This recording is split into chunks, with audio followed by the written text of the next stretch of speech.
because I was scared I was gonna be late to work. And I would have if I didn't run, but I made it here on time, so good.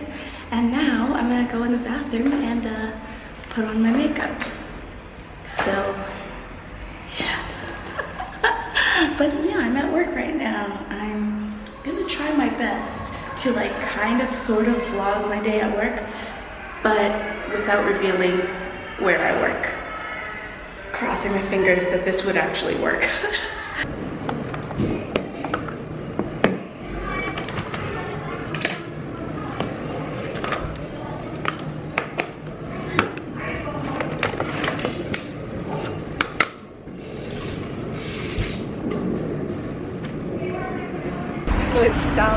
Okay, so right now we are on the way. we are on the way to get some lunch. This is pretty typical of our working days. We like to eat out because we can and because it's good to get outside during the daytime while the sun is shining, because if we don't go for lunch, we get to stay in the dark all day. So we won't see the sunlight. By the time we get off work, the sun will be gone. So we're just gonna go get some food and hopefully we'll find something delicious. We don't know what we want yet, but yeah. Yes, if they don't have a wait. On Saturday I tried to go there with my friend and they had a wait and it was 20 minutes. Okay, maybe we'll get Mexican.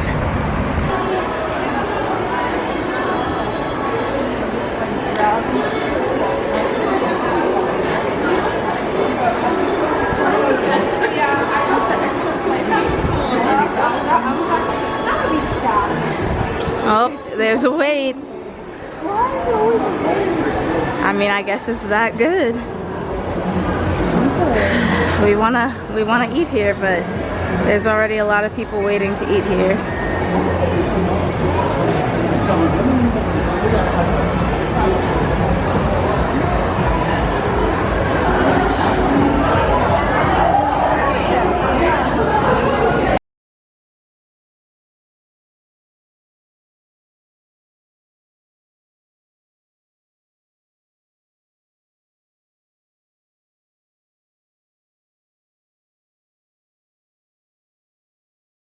You guys, my steak tacos look so freaking good.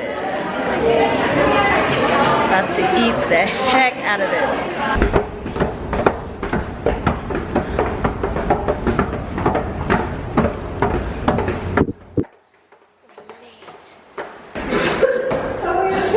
Oh no, poor thing.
On my way home from work. As you can kind of see, I think, actually it looks pretty bright out in my camera, but it is dark. It is dark outside. It's nighttime basically, even though it's not even 6 p.m. yet, but yeah, because it's fall now and it's going on winter, by the time I get out of work it is dark out. But that's okay. It was a good day, productive, got stuff done, found a found a substitute, not a substitute. I arranged for, well, what's the right way to word this? I asked some of my coworkers to substitute for me in a few weeks time when I'm gonna be going out of the country. And yeah, so that's all settled. So now I just need to find somebody to substitute for my elementary classes and I'll be set. But yeah, anyways, it is almost 6 p.m.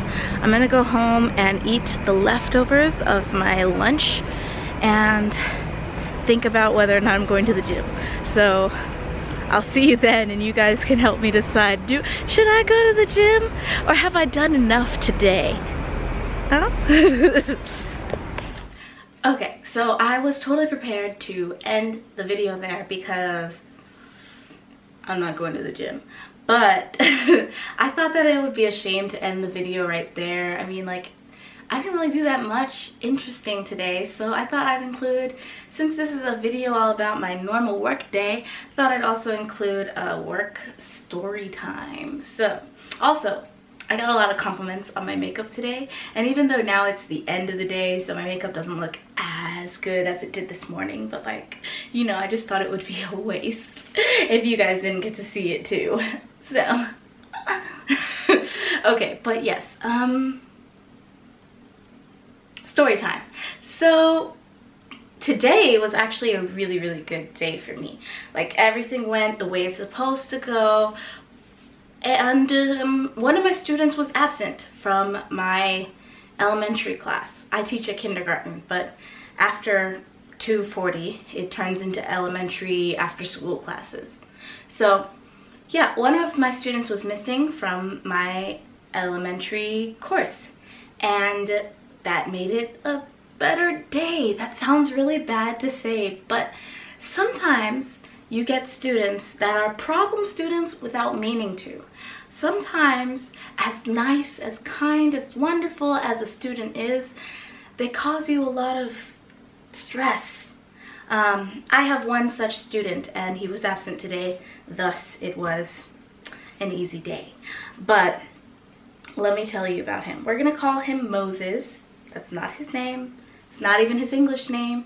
We're just gonna go with it, okay? His name is Moses. He is probably about 10, 9. I really have no idea how old these kids are, but he's a smart kid. The problem is, and I'm not sure, you know, because no one has given me a whole lot of information about him other than he's special, but I think he's autistic. And usually on a good day in our class, he might get a little upset about something, hit himself if I like overcorrect him, or get a little loud with me if he doesn't agree with something I'm doing. But in general, I can handle him. But last week, sometime, I think Wednesday, we had a rough day. And you know, like with any kid, you just have good days and bad days. But with an autistic student, whom I'm not specially trained to teach or to, you know, handle his special needs, yeah, I could not handle him on Wednesday. It was rough. Let me tell you why. So he comes into the class, he starts picking his nose. That's not weird, okay? All these little kids pick their nose. Every child his age picked their nose, okay? Every child. But what I usually do when a student picks their nose in my class where I can see them is I tell them to go wash their hands. It's like a way of subtly pointing it out without notifying every other student in the room. Because, you know, students can be mean and they can tease each other. I don't want every other kid to say, ooh, he's picking his nose. I just want himself, Moses, to stop picking his nose and wash his hands, because that's nasty. So he was picking his nose with this hand. And I say to him, Moses, go wash your hands. And Moses says, Teacher, this hand. not dirty. Okay, so Moses, go wash your hand. Teacher, this hand, not dirty. This is red flags going off in my head. I'm just like, but I've already said it. I need to stand my ground, not because I need to argue with the child, but like also because it's freaking nasty and you can't just write on, like, spread your nose picking germs all over the classroom and then some other kid has to come in there and use the same desk. Like, it's not fair to all the other students. So Moses, I understand. This hand is not dirty and this hand is dirty. Please go wash your hands. Teacher! Teacher! Teacher, this hand! Not this! He went though. He went to go. That was the start of a very rough class. It's only 40 minutes long. It was a rough 40 minutes because that was just the beginning, right? When he finally comes back into the class, he says, Teacher, I'm sorry. and I'm like thinking that he's sorry for his outburst. He recognizes that his response was not appropriate and he's apologizing. But come to realize he's sorry that his hand was dirty. Which is fine, I guess. But then when he washed his hands furiously, because, you know, he was feeling very emotional at that time, he got his sleeve wet. And unfortunately, he cried at least 2 or 3 times more during the class because his sleeve was wet. And he told me at some point during the class, Teacher, it's your mistake. You say wash hands. Now wet. right? And he kept trying to blow it dry, wipe it on things. He left the class to go get tissues, napkins, anything he could do to dry his sleeve. Oh my God, my sleeve is wet. It cannot be. It is impossible to handle these wet sleeves. Now you have to understand. I get it that he has special needs, that I should be understanding, and that's why I didn't raise my voice at him. I didn't say anything mean to him, but the freaking show, aka the class, must go on, and I can't have somebody screaming, having a fit, being rude, throwing things around, including his body. I can't have that in my classroom. Like, it's not fair to the other students, of which there are 5 other students in the class. So I sent him to the counselor teacher, and he went and he came back with napkins, but it didn't stop him from crying and having just overall a hard day.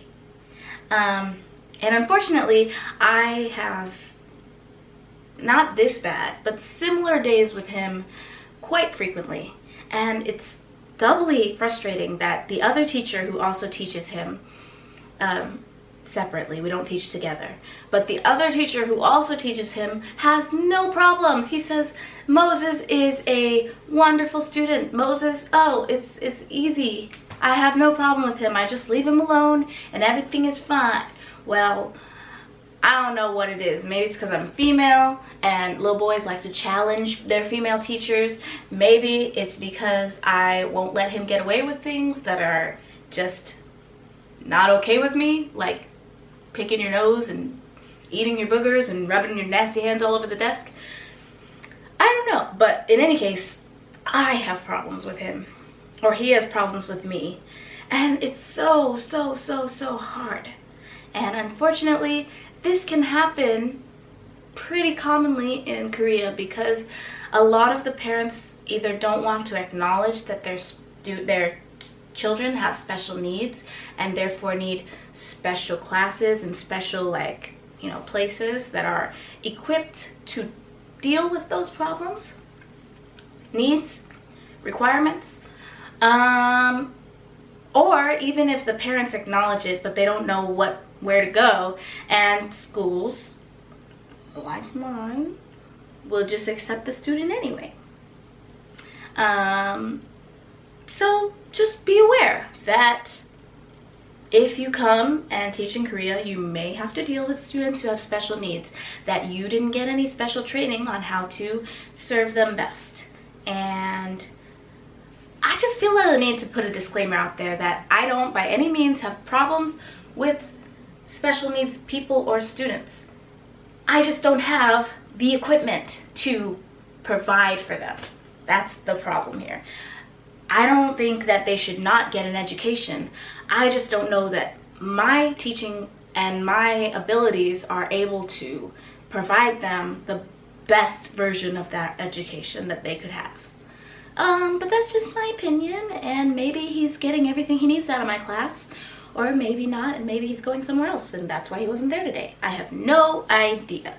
But anyways, that's my story. Thought I'd share, thought I'd let you know what you might or might not get into teaching English in Korea. Let me also mention that this is not just at my school. I've had other schools, other places that I experienced having to teach special needs students without having the proper training or equipment to teach them. So that can happen. But anyways, I think that's enough. I think that's a good enough, video. I think it's long enough at this point. So thank you so much for watching. I really appreciate it. Leave a comment. Let me know if you like this, if you want to see something like this or something different. Anything you want to see about my life in Korea or my hair or fashion or makeup, please ask me and I would love to consider it. So, bye.